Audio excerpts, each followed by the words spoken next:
Marketing psych. Marketing psychology and consumer behavior.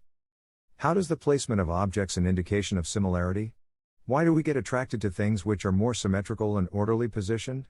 How does law of common region and law of symmetry and order influence consumers' perception? Principle of common region. Common region principle. Greater than principle of common region states that the elements that are connected by uniform visual properties are perceived as being more related than elements that are not connected. Greater than tweet. Adding borders or other visible barriers is a great way to create a perceived separation between groups of objects, even if they have the same proximity, shape, color, etc. Alternately, drawing connecting lines, or arrows or some other tangible connecting reference, from one element to the next would have the same effect, as shown above. The best use of this principle is seen in the newspapers, magazines, and articles, as they have text and images arranged in rows and columns, and some may have definite outlines to mark the relatedness of the content. The web pages also have navigation tabs, comments boxes, and posts outline to show the disparity of different subject matters.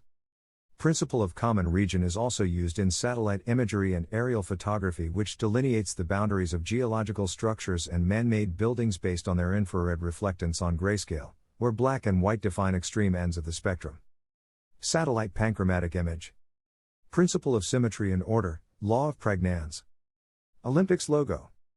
Greater than principle of symmetry and order, also known as law of Pragnan's, good figure, states that the elements arranged on a line or curve are perceived to be more related than elements not on the line or curve. Greater than tweet. This principle says that our brain perceives ambiguous shapes in as simple a manner as possible. For example, an Olympic logo above is inherently seen as a series of overlapping circles rather than a collection of curved lines. It is basically a logical flow of ideas and perception. In a way, it encompasses all the other Gestalt principles and gives us a framework to look through all the principles coherently. Law of Pragnan's. Our brain will interpret the image on the left as a rectangle, circle, and triangle, even when the outlines of each are incomplete, because these are simpler shapes than the overall image. In nature, we see things like flocks of birds or schools of fish.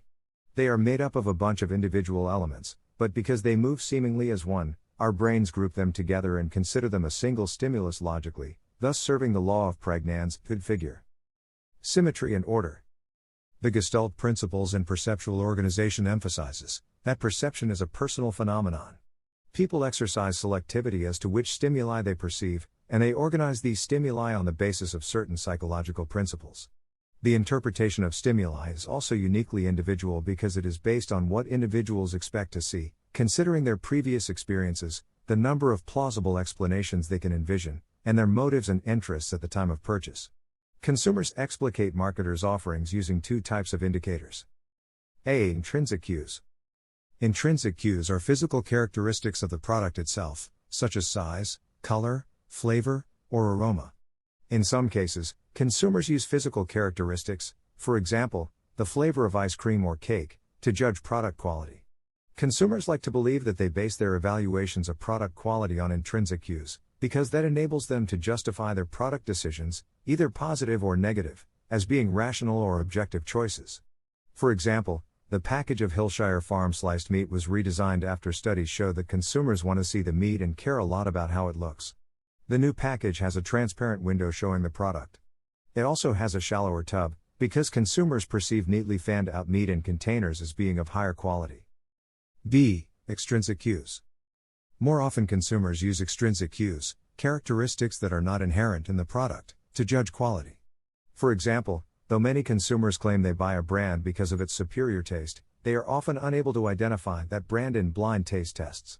The colors of such products as powdered fruit drinks and orange juice are a more important determinant than their labels and actual taste in determining the consumer's ability to identify the flavor correctly. For example, consumers are likely to view purple or grape-colored drinks as tart in flavor, and the orange-colored version as flavorful, sweet, and refreshing.